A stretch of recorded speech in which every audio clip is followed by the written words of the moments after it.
Oke, di konten kali ini kita akan bahas terkait dengan mengapa pandit sepak bola itu memiliki banyak haters gitu. Oke, sebelum itu aku ingin disclaimer dulu bahwasanya ini adalah pendapatku sendiri. Bagi kalian yang nggak sepakat boleh, cuman aku saranin coba tonton sampai akhir agar kalian itu paham apa yang ingin aku sampaikan kayak gitu, agar tidak ada miskomunikasi kayak gitu. Oke, ayo kita bahas. Begini, sebelum kita terlalu jauh membahas kenapa alasan mereka banyak dibenci kayak gitu.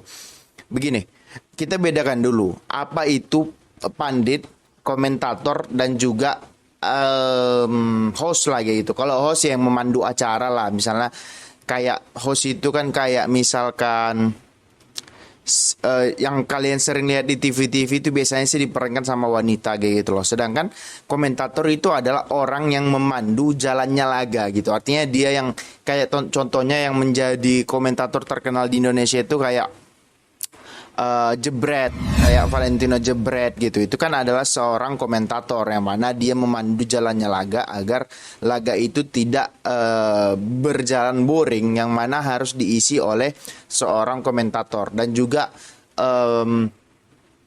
yang terkenal komentator kalau kita nonton Liga Inggris itu ada namanya Peter Drury ya, dan juga Martin Taylor kalau nggak salah. Nah, mereka berdua ini kan adalah komentator-komentator yang semua orang yang pecinta sepak bola pasti mengenal. Kalau udah dengar suaranya, ini nih Peter nih, kalau ini Martin nih kayak gitu. Nah, mereka ini adalah komentator. Nah, sedangkan pandit itu apa? Pandit itu adalah, kalau bahasa Indonesianya adalah pengamat sepak bola. Nah, siapa itu pengamat sepak bola? Pengamat sepak bola itu adalah orang-orang yang menganalisa terkait dengan jalannya laga, terkait dengan hal-hal di luar sepak bola. Nah, itulah seorang pandit, atau di Indonesia sering disebut pengamat. Nah, siapa itu? Kalau di Indonesia yang paling terkenal lah kasarnya itu adalah Coach Justin, Bung Binder, siapa lagi?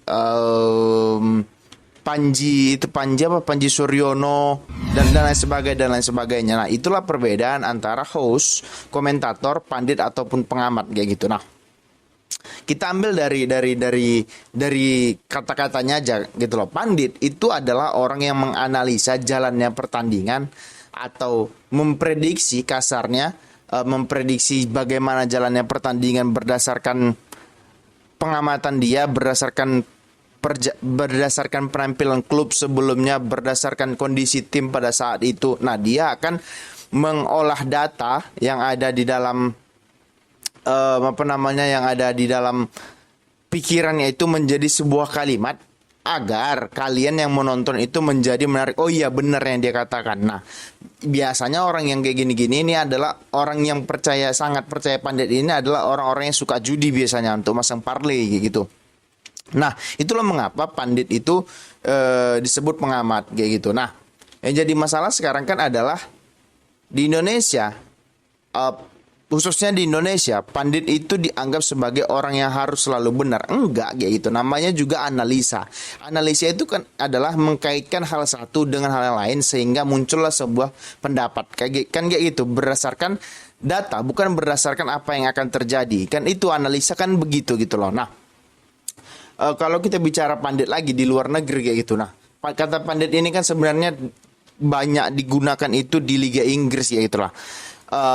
Pandit-pandit di Inggris itu contoh yang terkenal adalah Thierry Henry, Jamie Carragher, Gary Neville, dan juga siapa, Micah Richard, pemain Manchester City dulu. Nah, mereka lah yang aku tahu mereka lah yang memperkenalkan kata-kata pandit ini ke seluruh dunia. Artinya mereka adalah orang yang kasarnya adalah pernah berkecimpung di dunia sepak bola, yang artinya mereka mengomentari ataupun memberikan pengamatan mereka terhadap apa yang terjadi di lapangan dan apa yang akan terjadi di lapangan gitu. Jadi jangan dianggap pandit itu adalah orang yang harus selalu benar, karena juga pandit itu manusia yang juga pasti ada dan akan ada kesalahan kayak gitu. Nah, itulah alasan mengapa pandit itu, salah satu alasan mengapa pandit itu banyak memiliki haters, karena yang dibahas itu adalah tim-tim ataupun yang dibahas itu ada klub-klub. Nah, klub ini kan memiliki fans kayak gitu. Nah, fans ini terkadang nggak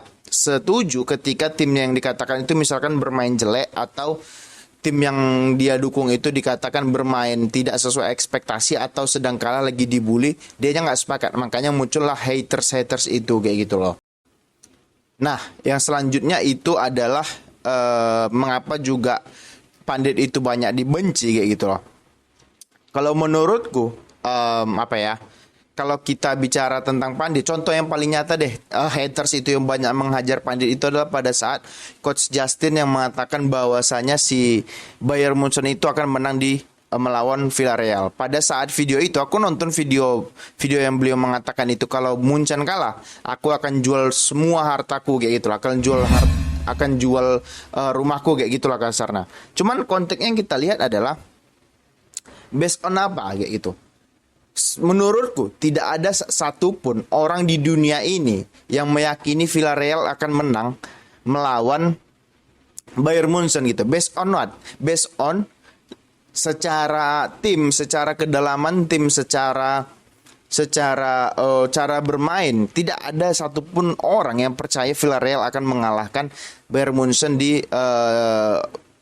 perdelapan besar ya. Iya ya, perdelapan besar Liga Champions tahun lalu kayak gitu, yang mana Madrid lah keluar jadi juara kayak gitu. Jadi, nah pada saat itu kan Coach Justin bilang, aku berani bertaruh kalau Munchen nggak lolos, aku akan jual seluruh hartaku kayak gitu. Kalau menurutku itu adalah sebuah sikap spontanitas dari Coach Justin kayak gitu yang menyatakan demikian gitu loh. Based on di atas kertas gitu. Nah pada saat laga kan golnya Villarreal juga bukan gol yang mereka create gitu loh. Golnya Villarreal itu kan terjadi pada saat Neuer itu terlalu maju dari gawangnya, kemudian disuting sama pemain Villarreal gitu. Jadi ya hal yang kayak gitu kan nggak bisa kita prediksi. Nah itu kan human error jatuhnya. Artinya pemain bola ini kan juga manusia. Pemain bola ini kan juga orang yang tak luput dari kesalahan kayak gitu. Jadi kalau begitu ya apakah itu bisa disalahkan panditnya? Ya menurutku sih nggak bisa, karena apapun ceritanya, ya kita bicaranya di atas kertas, kita bicaranya secara ideal kayak gitu. Nah, bicara tentang ideal juga gitu loh. Pengamat itu selalu berbicara hal-hal yang ideal gitu. Itulah mengapa alasan paling kuat para pengamat ataupun pandit ini banyak dibenci gitu loh. Pandit itu selalu ataupun pengamat, apapun, pengamat politik, pengamat hukum, pengamat sosial, pengamat bola, itu selalu bicara hal yang ideal kayak itu. Kenapa? Karena kita selalu mengharapkan hal ini seharusnya nggak terjadi. Seharusnya begini, agar begini, agar begini, agar begini. Kan gitu runutannya kayak itu. Nah, yang jadi permasalahan adalah netizen itu sering bilang, alah kalian taunya cuma ngomong doang, disuruh kerja nggak bisa. Gini, aku jelasin. Setiap profesi, setiap pekerjaan itu sudah ada job desk-nya, kasarnya itu. Oke? Nah, pemain bola, job desk dia itu apa? Melakukan instruksi dari pelatih. Pelatih, job desk dia itu apa? Meracik strategi yang ada di lapangan gitu. Nah, sedangkan pengurus atau federasi, tugas dia itu apa? Mengelola liga agar bagaimana liga ini bagus, dan kemudian ketika liga bagus akan berimbas kepada penampilan timnas yang juga yang bagus gitu. Tidak ada satupun di dunia ini yang liganya jelek itu bisa berbicara banyak di dunia internasional, kecuali pemainnya itu pergi ke luar negeri. Kan cara memajukan timnas itu dua, memperbaiki liga dan juga mengekspor sebanyak-banyaknya pemain dalam negeri ke luar negeri kalau misalnya liganya jelek. Kan itu cara memperbaiki timnas sebenarnya gitu. Nah, selanjutnya kembali lagi ke situ. Nah, pengamat itu tugasnya apa? Menganalisa apa yang sudah terjadi gitu loh. Menganalisa apa yang sudah terjadi, yang kemudian akan keluarlah sebuah pendapat yang bagaimana, sebuah pendapat yang ideal untuk kemajuan kita bersama gitu. Nah, apalagi sudut pandang kita berbeda kan. Dia bilang kalian nggak tahu sih rasanya bagaimana jadi pemain, sulitnya melewati pemain, sulitnya ngoper bola karena kita harus berlari sambil berpikir. Iya, kita ngerti kayak gitu loh. Kita ngerti, atau pandit-pandit itu ngerti gitu. Cuman kan kita bicara, coba deh dilakukan sebaiknya seperti ini agar seperti ini. Kan itu kontennya. Bukan kita mengatakan, bukan pandit-pandit itu mengatakan bahwasanya pemain ini tidak becus jadi pemain bola. Kan tidak seperti itu. Kalau ada yang seperti itu juga ya mungkin bawaannya seperti itu gitu. Cuman kalau aku pribadi lebih kepada mengatakan seharusnya seperti ini, seharusnya pada saat itu dioper ke kiri atau dia tahan bola, itu yang dinamakan dengan visi kayak gitu. Nah, itulah yang menurutku menjadi pertimbangan para pengamat. Kenapa pengamat menjadi orang yang bisa, yang taunya hanya bicara doang, karena memang job desk-nya seperti itu. Dia dibayar untuk ngomong, bukan dibayar untuk bermain bola gitu. Toh ya pemain bola juga kalau disuruh ngomong seperti pandit yang dihina-hina, dimaki-maki, itu belum tentu bisa juga kayak gitu. Jadi semua orang itu memang ada job desk-nya gitu. Nggak bisa kita kemudian mengatakan bahwa ini taunya ngomong doang, ini nggak bisa ngomong. Ya memang iya, karena job desk-nya sudah ada, sudah diberikan, sudah ditakdirkan menjadi demikian kayak gitu. Dan juga kalau kita bicara pandit juga, yang aku kurang sepakat atau kurang nyaman ketika ditanya prediksi kayak gitu. Gini ya. Prediksi itu kan apa ya? Emang kita peramal, emang kita dukun bisa memprediksi gitu. Emang kita siapa? Enggak. Kalaupun ia bisa, based on pertandingan sebelum tim, based on cara bermain dia bagaimana, based on juga pemain dia gitu. Nah, terkait dengan kalau misalnya pada saat itu tim yang kita nyatakan seharusnya menang tapi kalah, kita lihat dulu kalahnya bagaimana kayak gitu. Kalau misalnya mereka kalah karena tim lawan mendapat 2 penalti, atau timnya mendapat 2 kartu merah, atau mereka menyerang terus tapi kiper pemain lawan itu sedang main bagus sehingga bisa ditepis semua tendangan. Nah, hal kayak gitu kan nggak bisa kita prediksi gitu. Yang bisa kita prediksi adalah berdasarkan permainan tim itu sebelumnya. Jadi kalau ada pandit bilang seharusnya City lawan Leicester lah misalkan. Seharusnya City menang. Kenapa? Karena berdasarkan permainan sebelumnya itu mereka bermain bagus, kolektivitas posisinya segala macam itu bagus. Nah, pada saat pertandingan melawan Leicester kan pemain ini kan juga manusia. Ada mereka bisa merasakan bad mood lah, bisa merasakan senang, merasakan lagi bad mood. Nah, itu kan terjadi gitu. Yang mana itu nanti akan mempengaruhi permainan mereka kayak gitu. Nah, itu kan kita nggak bisa prediksi gitu loh. Jadi kalau bicara tentang itu juga, aku nggak sepakat kalau kita selalu ditanya tentang prediksi gitu loh. Karena kalau kita memprediksi benar, ya kita nggak dapat apa-apa juga gitu loh. Ketika kalah dibulinya bisa-bisan kayak gitu. Jadi menurutku berhentilah menanya prediksi kepada seorang pengamat, komentator dan sebagainya. Karena ya kalau misalnya kita prediksi terus kalau kita biasa aja ya nggak masalah. Masalahnya sekarang kan adalah ketika menang kita nggak dapat apa-apa, ketika kalah kita dibully kiri kanan. Kan itu yang jadi permasalahan sekarang gitu loh. Nah, pertanyaan sekarang kan bagaimana jalan keluarnya agar tidak terjadi perselisihan antara netizen dan juga pengamat. Salah satunya aku bilang jangan dipercaya 100%. Udah itu aja gitu loh.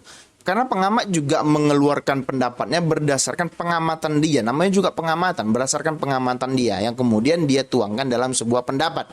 Nah, bagi kalian yang nggak sependapat, ya boleh juga keluarkanlah pendapat kalian. Tentunya jangan pendapat-pendapat juga yang argumentatif, bukan yang sensitif kayak gitu. Artinya kita juga ingin membangun